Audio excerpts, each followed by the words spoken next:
I did actually kind of find a theme that justifies the Red Hulk. A lot of the criticism of this movie comes down to all the marketing is about Red Hulk, and Red Hulk appears only in the final sequence.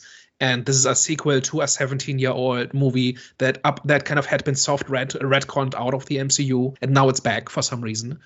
And I think there is actually a way to kind of make sense of this, and that is that we've said in the past that Captain America tends to be about America in some way, right? Like Steve Rogers specifically is about what America wants to be. So the question then is, in what way is Sam Wilson America?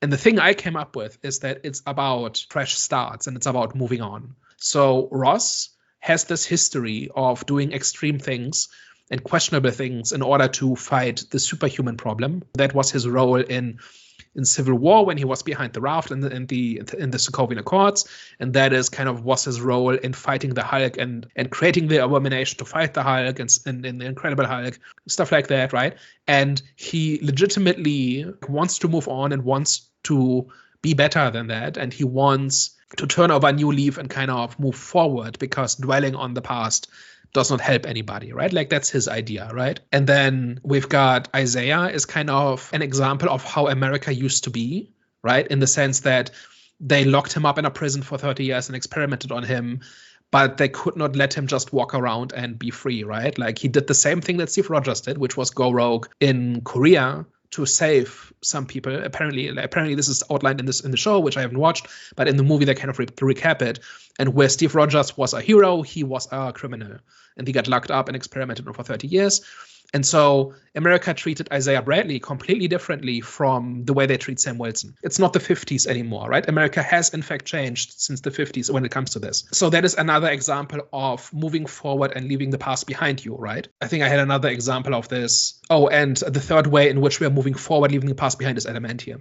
Adamantium is the chance at a fresh start. It's a chance at a reset. It's a chance at building a new future that is not held back by what came before, right? So this whole idea of moving forward and leaving the past behind you is something that is kind of baked into the story, right? I think it gets drowned out by other stuff, but I do think it's in there. And I think if you're going to do that, then having Thaddeus Ross as the president who turns into a Hulk makes sense.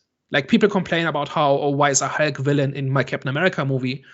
But actually, if you pick that theme as what the movie is about, then Thaddeus Ross trying to escape his past and the past catching up with him and turning him into a monster because of things he did in the past while he's trying to outrun the past and failing, and that's what turns him into a villain. Call me crazy, but that's a cool story. Mm-hmm. And I wish they made a movie about that story. Yeah. Am I crazy? No, actually, like kind of what you pointed out there was pretty good observation, actually, because there are a lot of sort of examples of that.